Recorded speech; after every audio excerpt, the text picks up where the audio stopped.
Okay,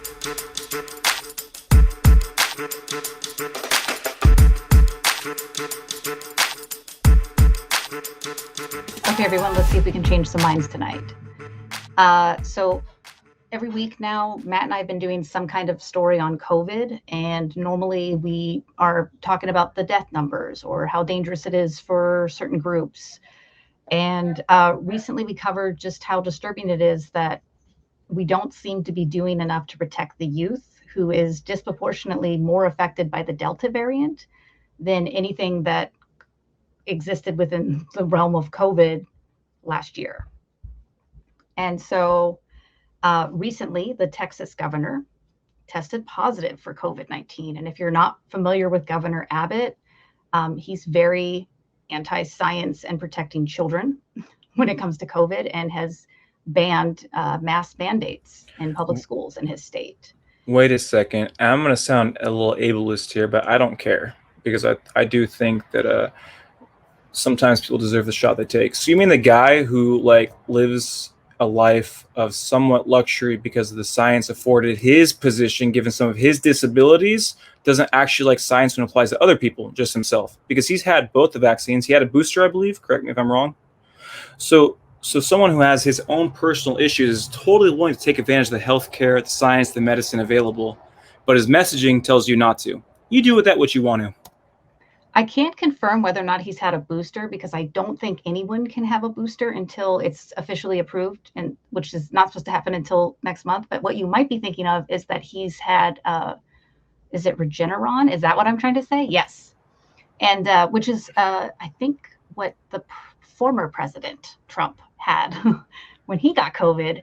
And it's amazing where, if you're super privileged, how you just have access to this modern medicine that your average civilian doesn't, how something as dangerous as COVID is not going to be a problem. I'm going to push back a bit. There's reports from HoustonPress.com that Abbott told people personally he got a third booster ahead of time. Oh, see, that's me needing to dig a little bit deeper when I was researching this story. See, that's why there's two of us, guys, so that you get the full picture. And I want to say the Houston Press is saying this is alleged. They're just going off of what people who are unnamed close to Abbott said he said. So to Shai's point, Shai's more responsible than I am. So she's going to report strict hard facts. I'm yo, this is alleged. I'll use the right language. I'm just saying Houston Press is running with this right now. So take it for what it is. So yeah, kind of, there's a lot of irony in the story. So the leadership in Texas is dangerous to his constituents. And so a Texas school district added masks to their dress code. And as a result, they can override his executive order of you can't make kids wear a mask. And I think that that's beautiful. And that's coming from someone who's very anti-dress code, because a lot of school dress codes are geared towards and encouraging harassment towards women. Yeah, straight up. It's straight up it's straight up misogynistic. It's straight up sexist. It is straight up, oh, little boys can't control themselves, so women have to cover up. A little Taliban-esque, one might say. So yeah, I mean, I can understand when they're a teenager can't come in with a Budweiser shirt. I have no problem with that. I don't get no hats indoors. I think that's way why? Too why can't a 17-year-old wear a Budweiser shirt? He's about to go fight in the fucking military in a year. I don't even care. I honestly, it's kind of facetious. She's right. Obviously, age appropriate shit matters, but a spaghetti strap, really, yeah, exactly. Or even just the exposure of a woman's a child's undergarment is that's not appropriate for schools to even comment on. Men sexualizing kids to make policy is fucked up. Yeah. So in this case, this school district is you can't show your midriff. And they're also you can't show the lower half of your face.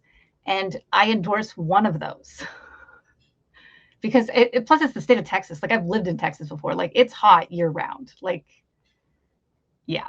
It's hot and humid sometimes. It's not just a dry heat. In Cali here, it's usually a dry heat. It's I'm in 916 Sac County area. So when it gets peak heat, 110, when it's peak, but it's dry, right? But 95, 100 with yeah, the point is, I mean, like, it's not inappropriate for a girl, again, a minor, A to human probably being, a minor, pick a out an human outfit. minor. Yeah, you're right. I shouldn't say girl because like anyone can show their midriff, and like I assume the dress code is for everyone. So yeah, shorter shirts might be relevant in hotter climates. That's It's the not. argument I'm It's making. not for everyone though. I was a soccer player.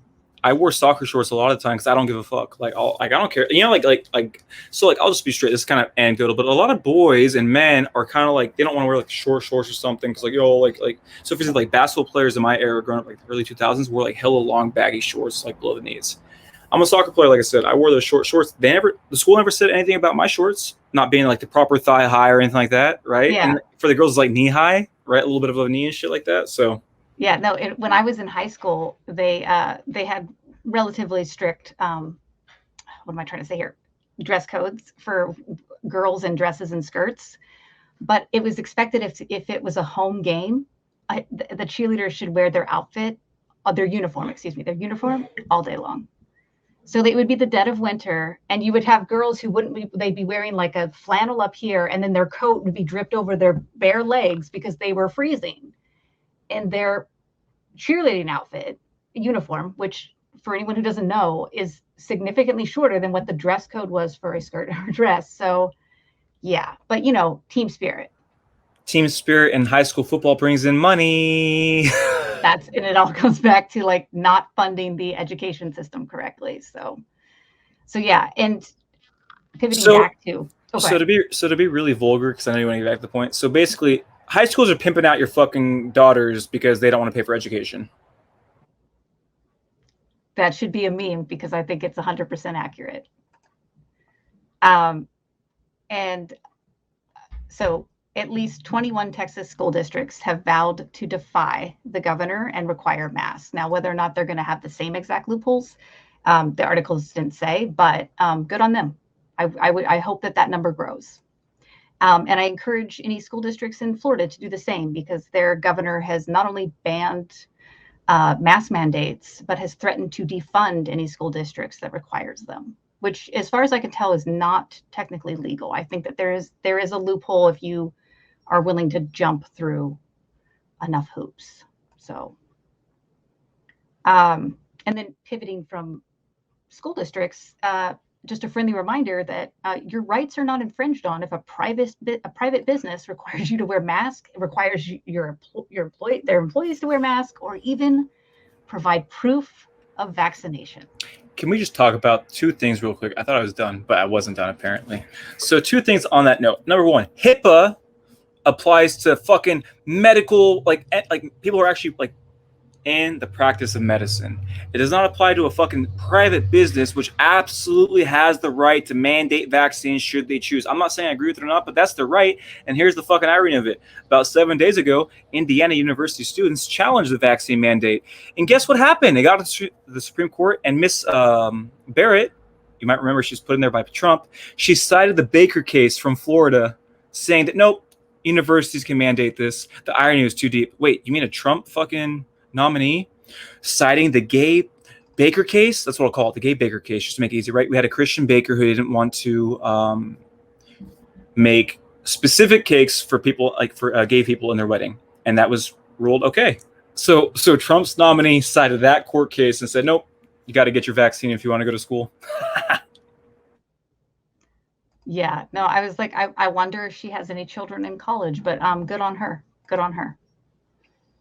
Um, and then finally, this is really cool. Like, you don't have to find loopholes if you just have good leadership. And yesterday, Washington's governor, Jay Inslee, announced that all public school staff will be required to be fully vaccinated.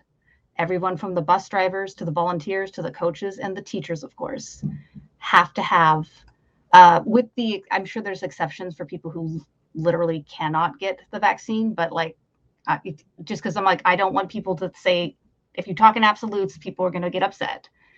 Um, but yeah, so I feel like the answer is to saving us from this pandemic is loopholes in poorly led areas and better leadership overall. So, 2022 is right around the corner.